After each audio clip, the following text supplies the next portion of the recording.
While Burt's up north interviewing Ray Dalio, I'm here in Miami at Joe's Stone Crab. It's the highest grossing independent restaurant in the world. And if there's anyone who's gonna know a thing or two about running a successful business, it's going to be Steve, the fourth generation owner. Before we start out, I wanted to give our viewers a little taste of how old Joe's Stone Crab is. It's older than Albert Einstein's theory of relativity. It's older than World War I and even the first television. So Steve, tell me, how do you keep a business running for over 100 years? I think one of the things, being fourth generation, is I grew up in the business, my mom grew up in the business, and my grandfather grew up in the business, and we realized you have to save for rainy days. And we did not overexpand. There's only one Joe Stone Crab restaurant. And so most of our eggs are in one basket. And, you know, success, because I believe, you know, we are by definition a successful restaurant over 100 years, et cetera. But success does not always guarantee or ensure successors. And I believe that we are constantly monitoring our inventory, constantly in touch with our fisheries and our fishermen and our customers. So what I'm getting here is you have to build a sustainable business model. And it Yes. can be tricky, right, with stone crab when they're in season, out of season. What else do you guys do in terms of sustainability for a restaurant like Joe's? I think we try to cultivate a great working environment. We offer a lot of, you have to sustain the employees. You have to help do that. We look out for their best interests at all times. We reach out to the community as much as possible. We're a part of the community. We were here before the community. Before Miami Beach was even a city. Right. So to sustain ourselves, you have to look in, you have to do the right thing now, but you have to look to the future. Steve then walked me around the restaurant and showed me how it's run on the day-to-day. So tell me about the place. Okay, well we built this addition in 1995. This is now the main bar. And that's new for you guys. Yes, 95 is like a second ago, but I remember when it opened and we actually had a maitre d' stand right here. That lasted a minute. And then you because needed the a bar bigger filled space? up and Yeah, we needed, sure. so we moved it over there. Our maitre d' is, you know, like the central command, the air traffic controller for all the customers. Good analogy. Yeah, so they keep track of the names, how many people in the party, the see you- time, whether the party's complete or not. Upgraded to an iPad since 1913. Correct, right. So with all these people coming in every day, there must be celebrities, famous people from different time periods. Well, okay, well this is the new entrance, 1995, but if you go back to 1913, I mean, we had Mr. Brown. He was really Al Capone. That was his, you know, his pseudo name. Joe Kennedy used to come in here, and Senator Kennedy, and I mean, the list goes on. Amelia Earhart, we've had royalty, had actors, actresses, musicians. We've had some interesting people here, and they do a lot of takeout. Now you got Nicholas Wolf, so we'll add that one to the list. You are. Oh no, put him on the top of the list. So we're quite literally walking down the aisle here. Right, the aisle of adulation. People love to get these tables in here especially. Like Richie Barron, there he is, Mr. Z. Nice to see you. I like you're sir. walking around, you know everyone by name. It's Oh yeah, fairly impressive. They're looking at us. Here's the family table. That's a fun table. And how do you get your name up here? Regular dining, it takes decades. Well look, like J. Edgar Hoover's right here. He used to sit here with my grandparents. Walter Winchell was a famous writer, reporter. And with all of this, it's pretty easy to forget that this is actually a restaurant and there's cooking going on here. So I think we got to go check it out. Exactly. So I actually ate here 2 weeks ago. I was spying before I came here to shoot. did? I did notice that the checks are handwritten. Right. It's a very interesting touch. Well, yeah, especially if your handwriting's not too good.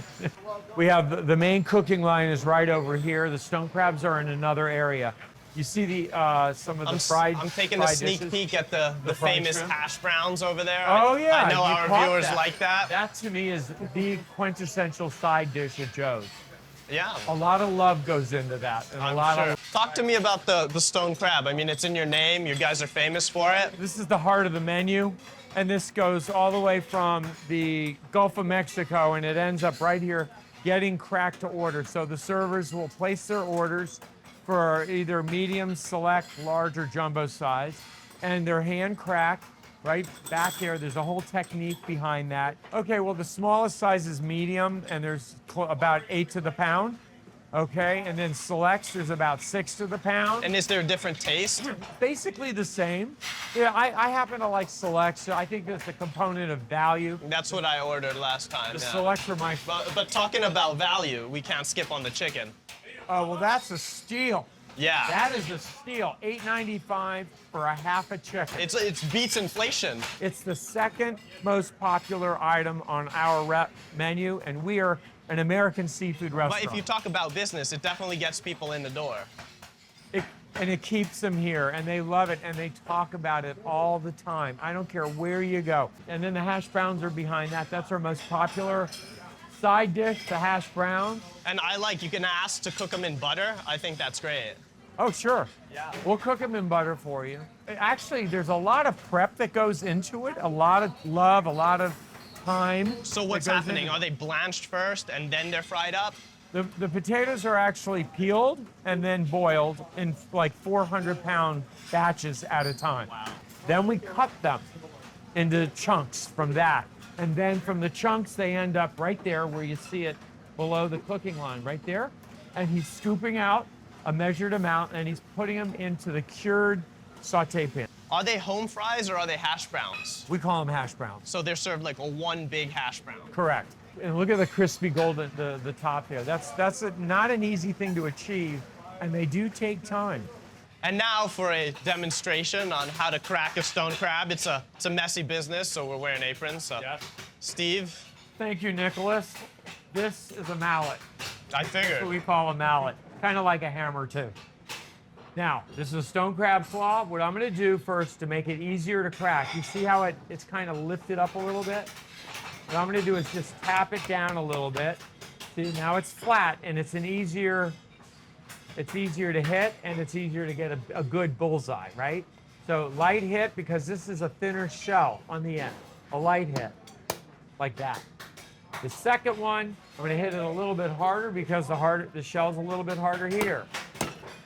And the third one, I'm going to show you. See, this part of the crab claw is the part that moves. Okay? That's where you want to hit it, right in there, right on the top. Not necessarily here or here or here, but right up here, because you get a better break in, then it's easier to eat. So I lift it up and like that. And sometimes you can just hit it a little bit more. That Now, looks great. It's a pretty And to good- be clear, if you eat at the restaurant, you do not have to crack your own claws. Oh, I hope not. No, we do them all in the kitchen. You Well, don't want what anybody. about if I order? If I bring them home? Well, you could do it both ways, but we crack them for you to take home. Right. Well, still, it's a good skill to learn, I feel. Absolutely. This one's a little tricky. I'm going to go with the easier one here. Okay, there you go. Okay. All right. So which side? Which side is the I would best? tap it right in here a little Okay. bit. Just tap it and flatten it out. Keep tap. You'll get it. There you go. All right. And now with the lighter part here. Yeah. Keep it a little harder. There we go. Okay. And give that one a better whack. There you go. It's okay. Is Still good. Is 'Cause this you'll a good first time? Excellent. And this is that part of the claw that moves. Right Okay. there. Give it a good whack. Hold the claw too. Just go bam. A little harder. Harder. Harder. Got a feisty Keep one. going. It's okay. There you go. All right. That's well, a beautiful crack. It's great. Don't forget the mustard sauce. don't People forget the love mustard, the mustard sauce. Let's go for it. How much mustard sauce do you want to put on it? Is this a good amount? It's a good start. Just keep dipping. Just keep. No, after you bite down, you'll see. You'll pull some off and you'll do it again. How is that? It's very good. Good. You know, it tastes a lot better when you crack it yourself. It is like a gratification does. after trying Mm. so hard, you know? Steve, being one of the highest grossing restaurants in the world, how many stone crabs do you go through a day? Today we'll probably go through 1,000 pounds easily. I wish, like, maybe we could get an AI visual to show how many 1,000 pounds of stone crab is. Probably 5,000 claws, give or take, Wow. more or less. And of course, you have to finish the meal with a key lime pie. Yeah. So what I noticed is, it's interesting, there's no key limes in Florida anymore after the hurricane took them all out. So how did you guys get so famous for it? Oh, wow. Well, that's one of the best stories of Joe's. In about, let's see, it was 1968. There was a reporter who came down to Florida from Chicago. I think he wrote for the Chicago Tribune. And he came and interviewed members of my family and staff. And he was doing an article on Joe's and the stone crabs. And then he went back to Chicago and he wrote about Joe's, and he mentioned our key lime pie and how wonderful it was. And we didn't have key lime pie on the menu. And That's an interesting story. right now, necessity is the mother of invention. And we had to create a key lime pie recipe for Joe's pronto, because people are going to ask for it, and we didn't have one. So she made a key lime pie with the graham cracker crust, the sweetened condensed milk, and the fresh squeezed lime juice. Now today, you can't always get enough key limes, so sometimes we do resort to limes. We do our own lime squeezing here. We crush our own limes in-house, and we go to great lengths to make sure that the outside of the lime, before it's pressed, is sanitized organically. So there's a little trick to that, and a little food chemistry. And we do that, and we have a room strictly dedicated to key lime pie. We have 1 or 2 people making them. I've got a sneak peek of that room. It's Oh, pretty yeah. impressive. So key lime pie is a natural for a Florida restaurant. It's a natural. And we also ship them everywhere around the country. It does require dry ice, and we have to overnight it. And something really interesting that I noticed, because a couple days ago I was picking up a key lime pie. So when you take one out at Joe's Takeaway, they give you a full bottle of whipped cream. Yes. And I wanted to say that's some really impressive attention to detail. I've never seen that done before. Right, it's a nice little touch. Thank you. It's a great touch.